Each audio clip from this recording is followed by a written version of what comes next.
Assalamualaikum warahmatullahi wabarakatuh. Jumpa lagi bersama saya Cak Agus di channel Montong Ijo TV. Hari ini kita akan membahas durian kita ya. Ini durian montong ijo dengan bobot kurang lebih 6 kilo ini ya. 6 kilo durian merah putih. Temanya hari ini adalah kunci durian lebat dan besar, istilahnya durian perform. Durian yang maksimal dari segi bentuk, warna, dan rasa. Oke, sebelum membahas tentang hal ini, jangan lupa ngopi dulu.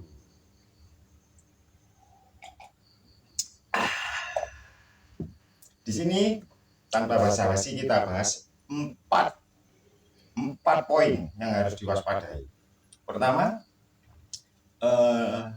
poin pertama adalah daunnya sehat. Jadi durian itu daunnya sehat. Daun sehat yang dibutuhkan untuk membuat durian perform tampil maksimal kurang lebih 300 sampai 500 lembar daun. Mohon diingat, untuk membuat satu buah durian perform tampil maksimal dibutuhkan kurang lebih 300 sampai 500 lembar daun, kurang lebih seperti itu. Kebanyakan teman-teman menyaksikan di rumah-rumah pekarangan atau di kebun, kalau pohon duriannya meranggas, nah ini ya, meranggas, daunnya banyak jatuh kering, susah bos, susah jadi durian perform ya. Jadi untuk membentuk, menyokong, mendukung supaya durian kita perform, jadi perawatan daun itu penting. Istilahnya daun itu selain dijaga, dipupuk, perhatikan penyakitnya. Jadi kenapa durian itu disemprot kayak antrakol ya, anti jamur berbagai, saya nggak begitu menyoroti merek ya, yang pasti merek untuk jamur daun.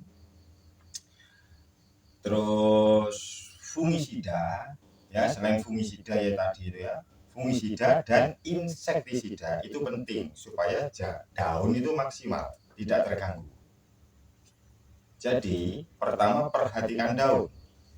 Saya ulangi lagi, daun sehat dibutuhkan untuk membentuk durian seperti ini kurang lebih 300 sampai 500 lembar daun per bijinya. Nah, jadi bayangkan, durian itu harus lebat, rindang, gagah, baru Anda bisa berharap seperti ini. Kalau enggak bisa bos, susah. Oke, perawatan daun didukung oleh pencegahan hama, fungisida dan insektisida harus disemprot. Perhatikan ya, fungisida dan insektisida. Saya titik beratkan pada fungisida. Kenapa fungisida? Kalau insek itu nggak begitu banyak, ya tetap dikasih. Tapi kalau jamur bos menyerang, apalagi biasanya masuk di musim-musim hujan nanti, itu rawan banyak jamur. Oke, poin pertama sudah clear. Sekarang poin kedua adalah perhatikan posisi daun itu harus dorman. Apa artinya dorman? Daun tidak bersemi, tidak keluar tunas-tunas baru. Jadi posisi stuck. Daun tidak mengeluarkan trubus, pucuk semi baru. Bagaimana mencegah ke sana? Oke, kita kurangi nitrogen. Kalau sedikit nitrogen, daun itu akan stuck ya. Kurangi nitrogen. Pertama, suplai kalsium, bukan kalium ya, kalsium, Ca, bukan Ca. Saya biasa menggunakan kalsiumnya merek Manuhara, bisa merek lain ya, tapi kalsium. Kalau merek Manuhara atau Karate Persboroni, semua dalam kalsium itu bukan dolomit, ini kalsium. mengandung boron rata-rata. Oke. Poin kedua, pastikan daun di posisi dorman. Jadi tidak trubus atau tidak keluar seminya, stagnan, stuck. Terus berikutnya adalah pemupukan yang tepat dan dosisnya. Dosisnya setengah, bos. Kalau dosis yang tercantum atau yang dianjurkan, gunakan setengah. Kenapa? Setengah, nah seandainya dosis per kilo per apa terserah. Bagi saya setengah. Setengahnya, cuman kuantitasnya sering. Sedikit tapi sering. Akar, bos, akar menyerap makanan, sari-sari makanan, ya, vitamin dan mineral di tanah itu lambat, bos. Lambat. Jadi dosis dibikin setengah. Kalau bisa mungkin 2 minggu sekali dipupuk. Kalau keadaan basah, kalau keadaan kering, kemarau, bisa seminggu sekali, tapi dosisnya diturunkan. Akar itu menyerap, meresap, menyerap air itu dengan menghisap. Bukan kayak mulut kita makan itu, minum masuk blung-blung, enggak, lambat, bos. Pemupukan saya sarankan dosis setengah, ya. Cuma kuantitas, jumlahnya diseringkan, sedikit tapi kontinu, daripada banyak sekali. Banyak tapi sekali, bisa-bisa pupuk habis duluan, kena hujan, ya, entah kena penguapan. Tapi kalau sedikit, karena akar menyerap sari makanan itu pelan, bos. Pilih mana?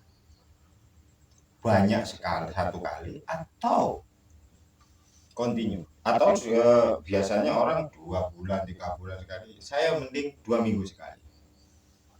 Oke. Nah, yang keempat, pupuk apa yang dibutuhkan untuk membentuk durian seperti ini? Yang dibutuhkan adalah kalium, fosfor, kalsium, boron, magnesium, sulfur, dan N-nya itu bukan amonium, ya, bukan amonium, tapi nitrat. Ingat ya, hati-hati. Nitrogen itu banyak bentuknya. Untuk pembuahan seperti ini yang dibutuhkan N-nya itu nitrat. Rumusnya NO3, ya. Kalau yang saya gunakan dalam proses pembuahan, pertama saya dorong di fase awal adalah dolomit dan kalsium. Semua itu CaCa. Dolomit itu untuk menetralkan pH. Kalau pH-nya netral, tumbuhan itu nggak sakit gigi, Pak. Mudah menyerap pupuk yang kita berikan. Sedangkan kalsium, kalau pohon durian dikasih kalsium, dia bisa dorman, cenderung mudah dorman karena ada suplai kalsium. Setelah 2 minggu baru kita masukkan kalium dalam bentuk MKP, KNO3, dan boron, ya, entah karate plus boroni atau apalah, yang pasti ada boronnya itu, ya. Jadi yang sangat dibutuhkan di fase awal MKP, entah dari Pak Tani atau Merauke, terserah mereknya, atau DGW, macam-macam. MKP dan KNO3 itu yang utama, dibantu boron. 2 minggu sekali. Setelah itu saya nggak bilang dosisnya karena pohonnya itu ada yang besar, ada yang kecil, ada yang sudah usia 7 tahun up, ada yang masih baru berbuah. Disesuaikan aja dosis setengahnya. Di awal MKP, KNO3 dan boron supaya cepat pemicu keluar mata ketam atau buah itu ada tambahannya bos ya, unsurnya ya, MKP, KNO3, boron. Nah yang ini apa? Pengeringan bos. MKP, KNO3, boron kalau nggak kering bos, nggak musim hujan susah bos. Susah ini pupuknya 3, alamnya 1, kering minimal 2 minggu, minimal 2 minggu kering baru dipupuk ini. Kalau musim hujan bos nggak bisa kena air, fotosintesis juga terganggu. Jadi yang terbaik apa? KNO3, MKP ya, boron plus pengeringan. Di sini kalau keringnya lama bagus, namanya water stressing. Setelah itu sampai mata ketam muncul. Setelah mata ketam muncul, hentikan namanya KNO3. Segala nitrogen ya, baik berupa amonium ataupun nitrat, hentikan. Kalau enggak rontok bos, rontok nanti mata ketam rontok, bunga pun rontok karena nitrogennya enggak tepat. Kedua, setelah itu pupuk tetap lanjut 2 minggu sekali menggunakan MKP, magnesium sulfat. Ya ini ya, MG. Kalau merek Pak Tani saya gunakan MG ya, terkenal dengan MG. Rumusnya MgSO4, magnesium sulfat, dan kalau ada kalsium ya kasih kalsium. Fungsinya nanti saya jelaskan. Setelah fase kedua ya, fase pembungaan ini, bunga mekar anti nitrogen, bunga mekar terus sampai menjadi bakal buah pentil.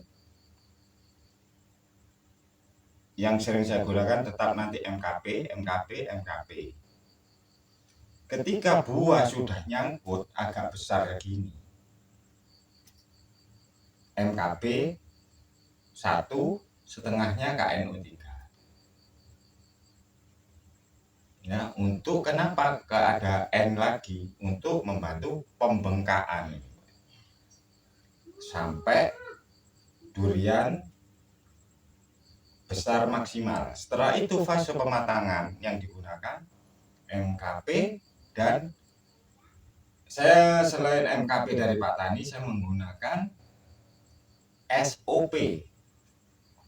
Itu isinya kalium dan sulfur. Dari Merauke saya gunakan karena daerah saya yang tersedia itu.